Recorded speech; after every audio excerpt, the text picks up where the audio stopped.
And then, suddenly, just when the colors and outlines settle at last to their various beauties, smiling, frivolous beauties, some knob is touched and a torrent of sounds comes to life, voices speaking all together. The walnut cracked, the click of a nutcracker carelessly passed, 30 human hearts drowning mine with their regular beats, the sough and sight of 1,000 trees, the local concord of loud summer birds, and, beyond the river, behind the rhythmic trees, the confused and enthusiastic hullabaloo of bathing young villagers, like a background of wild applause. Vladimir Nabokov. In the 7th century, as the Roman Empire was in the decline period of its decline and fall, the Emperor Heraclius made plans to meet with a barbarian king. Heraclius wanted to intimidate his opponent. But he knew that the Roman army, in its weakened state, was no longer terribly intimidating, particularly when the intended intimidatee was a barbarian. So the emperor hired a group of men to augment his legions, but for purposes that were less military than they were musical. He hired the men to applaud. Heraclius's tactic of intimidation by noise-making, the audible version of a Potemkin village, did nothing to stanch the wounds of a bleeding empire. But it made a fitting postscript to that empire's long relationship with one of the earliest and most universal systems people have used to interact with each other, the clapping of hands. Applause, in the ancient world, was acclamation. But it was also communication. It was, in its way, power. It was a way for frail little humans to recreate, through hands made thunderous, the rumbles and smashes of nature. Applause, today, is much the same. In the studio, in the theater, in places where people become publics, we still smack our palms together to show our appreciation, to create, in cavernous spaces, connection. When we applaud a performer, argues the sociobiologist Desmond Morris, we are, in effect, patting him on the back from a distance. We applaud dutifully. We applaud politely.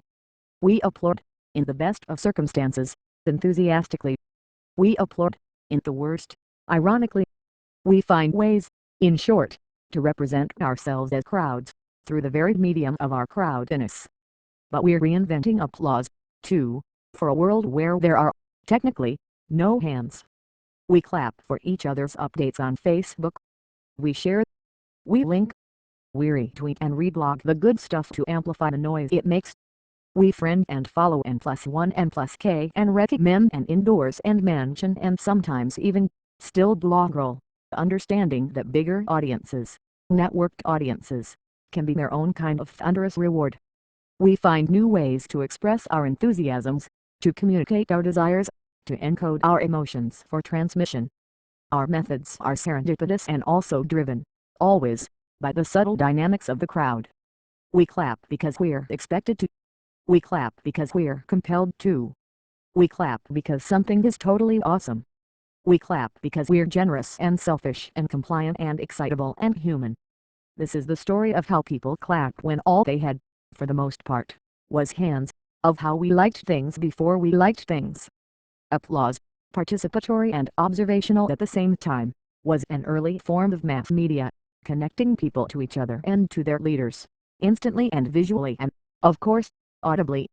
It was public sentiment analysis, revealing the affinities and desires of networked people. It was the qualified self-giving way to the quantified crowd. It was big data before data got big. This is how you gauge the people. Scholars aren't quite sure about the origins of applause. What they do know is that clapping is very old, and very common, and very tenacious, the remarkably stable facet of human culture.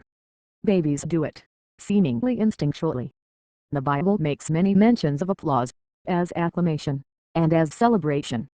And they proclaimed him king and anointed him, and they clapped their hands and said, "Long live the king."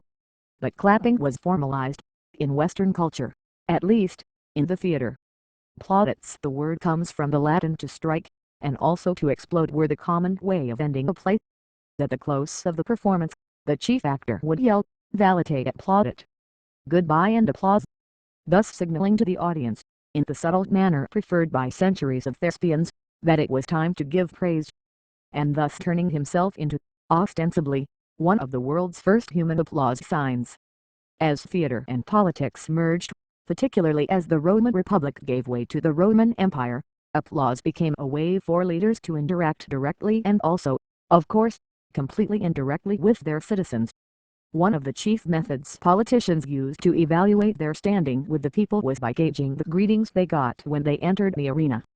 Cicero's letters seem to take for granted the fact that the feelings of the Roman people are best shown in the theater.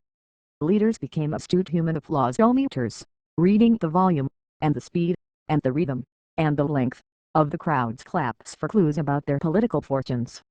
You can almost think of this as an ancient poll, says Greg Aldrett, a professor of history and humanistic studies at the University of Wisconsin, and the author of Gestures and Acclamations in Ancient Rome.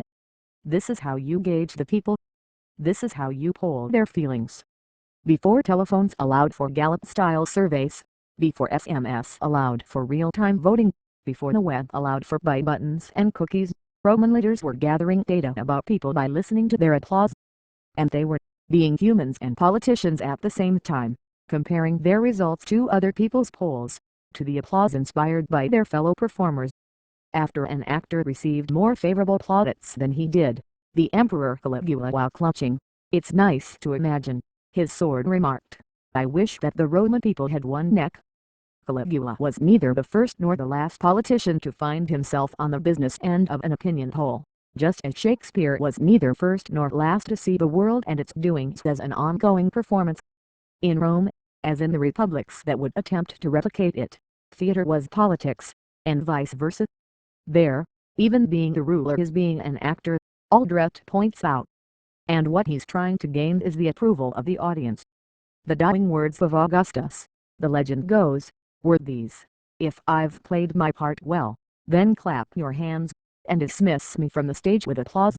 So savvy politicians of the ancient world relied on the same thing savvy politicians of the less ancient often did, suppose research. Cicero, the Politico, would send friends of his to loiter around the theater, taking notes to see what kind of greeting each politician got when he entered the arena, the better to see who was beloved by the people, and who was not. And his human clapometer had a lot of information to assess. Ancient crowds tended to be more interactive than they are today, Aldrett points out. There was a lot of back and forth between speakers and crowds. And particularly in the Greco-Roman world, crowds, especially in cities, were really good at communicating messages through rhythmic clapping, sometimes coupled with shouts. The coding was, he says, a pretty sophisticated thing.